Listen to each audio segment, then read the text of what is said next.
What's going on, guys? So I believe my quest has ended for finding the most perfect place to put a 52 millimeter gauge in an IS300. And this is a 2001 or 2005 IS300, but I'm going to walk through that. The interior is a wiring mess right now because I'm just finalizing putting the engine management in, and that's the gauge that I have that I've put in the car is one that actually talks to my engine management. This is for my fuel pump relay trigger.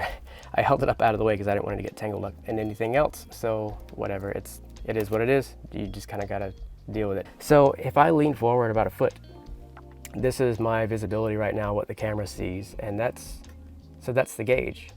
And it's, you know, you think like, oh, well, you can't see that. You got your turn signal stalk in the way. Like, well, when you're leaning back some, you can still see the gauge. So like, this is about my driving position right now, and I just have my head moved to the left just a little bit. So I can have my fuel gauge on here because now that I'm running the engine management, I'm not going to have the fuel going through my factory ECU, though I have my factory ECU tucked behind this Toto radio. This is a slim face Toto radio. Since it's an Android head unit, I can show whatever's on the gauge also on the Android head unit, because it connects, I think through Wi-Fi or Bluetooth, I forget, but it connects to the gauge itself. So like I can show what's on the gauge on here on the radio.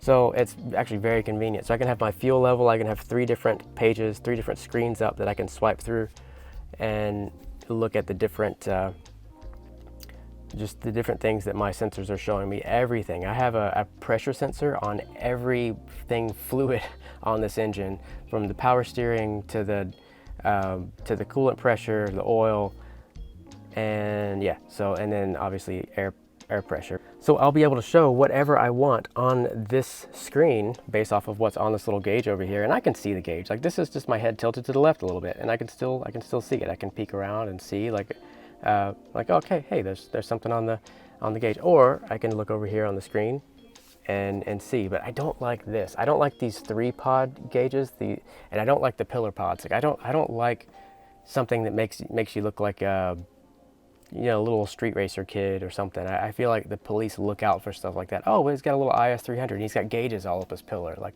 you know what? Let me just follow him for a bit and pull him over, because he's not doing anything right now, but he's probably going to do something later.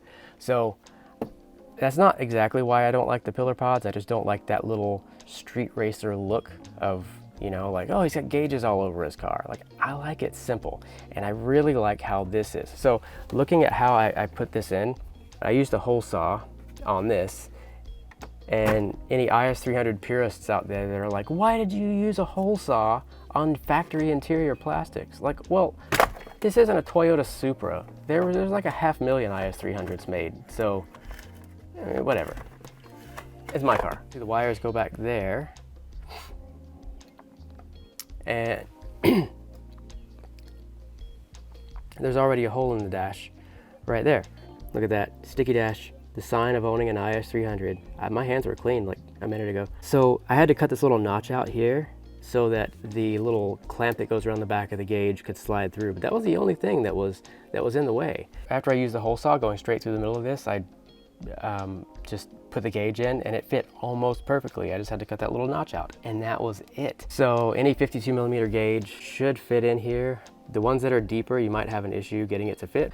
Basically, so I used a 52 millimeter hole saw to drill that hole, and I used a bit that was really close to the diameter of the hole that used to go through here. And if you're wondering what used to be there, it was actually this little dimmer switch for the gauges. You can get rid of that altogether and just kind of set your gauge brightness to what you want. Or you do what I did, I just stuck it right there. And this works really well too, and it fits inside that little hole in the dash. I don't have to extend any wires, and I have it right there. It looks like it belongs there. And I have a better use of this open space right there for that gauge. So let me know what you guys think. Was this a good idea? Was this a bad idea? You're like, why did you cut up your IS300 interior plastics? Like, if I want to undo it, I didn't destroy anything else. All I did was mess up the bezel, and I can get another one of those on eBay for like 20 bucks, 30 bucks. I don't know, they can't be much. These aren't rare, so it's not going to be an expensive part. Oh, bucket seats are horrible. I want to get rid of the seat. If you're in Hawaii and you want to trade a bucket seat for stock seat, or you want a bucket seat and you want to, let me know because I very much want to get rid of it. It's a Bride racing seat and it's mostly secured to the car. I think it needs to be bolted down a little bit better, but even trade as long as your seat's not torn. I have videos that will be coming up on this. Been running all the wires for my engine management, putting them into these little connectors, and then running my little power distribution center that I made. Been tapping into all of my wheel speed sensors. So these are all power and ground for the wheel speed sensors, and then my track off light that's up there, and then the track off switch that's under the radio. They're all going to be going into the Haltech so I can turn my traction off, and then a little indicator light will show on the gauge. This gauge cluster, not my little one that I put in, and all of my wheel speed sensors will be going into the Haltech because why not? So that's what my next video is going to be about. I'll be talking about all the wires up there and how I tapped into. So this is the traction box, ABS traction box. I'm not using the ABS system in this car anymore. It's all going to be completely gone. This is probably still going to be plugged in, but that's what the next video is. I'll just be talking about how I tapped into those how I cut those wires, which wires go into the connectors on which one of these ports.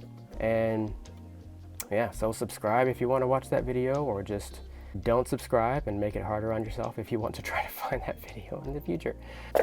Thanks a lot for watching, you guys. This has been a fun project and I plan on keeping on. So thanks a lot for watching, and God bless.